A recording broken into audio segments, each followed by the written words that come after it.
ఈరోజు గౌరవ ముఖ్యమంత్రి గారు మాట్లాడిన మాటలు ఏవైతే ఉన్నాయో సభ్య సమాజం తలదించుకునే విధంగా కొన్ని వ్యాఖ్యలు చేస్తున్నారు.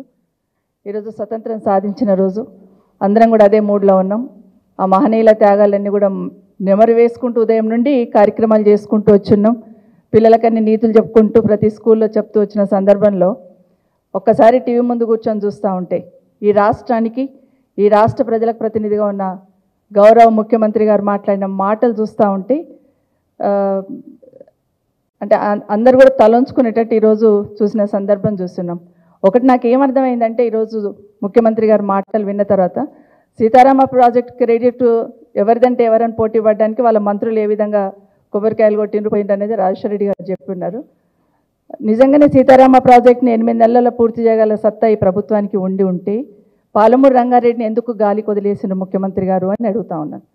ఎందుకంటే మీ జిల్లాకు సంబంధించింది, ఆ ప్రాంతానికి సంబంధించింది ఇప్పటి వరకు ఒక్కసారి కూడా రివ్యూ చేసిన సందర్భం మాకు కనిపించలేదు.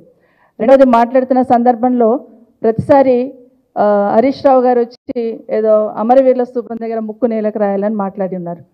నేను అడుగుతా ఉన్నాను నేరుగా గౌరవ ముఖ్యమంత్రి గారికి, రాజశేఖర రెడ్డి గారు చెప్పినట్టు 47 లక్షల మంది రైతులకు రుణమాఫీ కావాలి కదా, మీరు ఇచ్చిన డబ్బులలో మీరు ఇచ్చిన లెక్కలలో మీరు చూపించిన లెక్కలో చూస్తేనే ఈరోజు 22 లక్షల మందికి రుణమాఫీ అయినట్టు స్పష్టంగా కనిపిస్తూ ఉంది.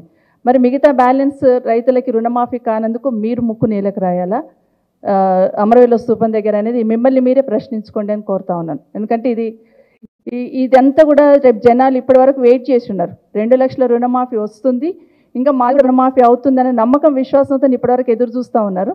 రేపు ఒక్కసారి మాది రుణమాఫీ కాలేదంటే రైతులందరూ రోడ్డు మీదకి ఎక్కడొస్తారో అనే ఆలోచనతో ఇష్యూ డైవర్షన్ కోసం మీరు ఈరోజు హరీష్ రావు గారి గురించి మాట్లాడారు అనేది అర్థమవుతుంది. ఎవరైతే గట్టిగా ప్రశ్నిస్తారో, ఎవరైతే గట్టిగా మాట్లాడతారో వాళ్ళ గురించి కామెంట్ చేస్తూ ఇష్యూ డైవర్ట్ చేయాలి, సైకలాజికల్గా అంటే డిమోరలైజ్ చేయాలనే ఆలోచన ఈ ప్రభుత్వం చేస్తుంది అనేది ప్రజలు ఇప్పటికే గమనించున్నారు.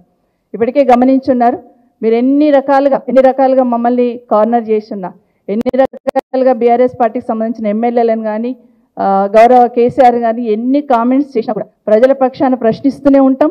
మీరు ఇచ్చిన హామీల గురించి నిలదీస్తూనే ఉంటాం. మీరు ఎన్ని మాటలు మాట్లాడినా, ఎంత దిగజారి మాట్లాడినా, ఎంత వేలైతే చూపించే ప్రయత్నం చేస్తున్నా ఖచ్చితంగా మాట్లాడుతూనే ఉంటాం, ప్రశ్నిస్తూనే ఉంటాం. తప్పించుకోవడానికి అవకాశం లేకుండా ప్రజల పక్షాన్ని నిలబడుతుంది బీఆర్ఎస్ పార్టీ. ఎందుకంటే మీరు అన్నట్టు హరీష్ రావు గారు ఒక మాట పదే చెప్పినారు, రుణమాఫీతో పాటు 6 గ్యారెంటీలు 13 హామీలు మీరు ముందు అవి నెరవేర్చండి. 420 తర్వాత సంగతి. ముందు ఈ 13 హామీలను 6 గ్యారెంటీలను ముందు నెరవేర్చండి ఈ రుణమాఫీతో పాటు అని పదే హరీష్ రావు గారు చెప్పారు. రిటర్న్లో కూడా లెటర్ ఇచ్చున్నారు. అయినా కూడా ఈరోజు హరీష్ రావు గారిని కామెంట్ చేసిన సందర్భంలో అసలు ఉచ్చరించడానికి అవకాశం లేని పదాలని వాడిన్నారు.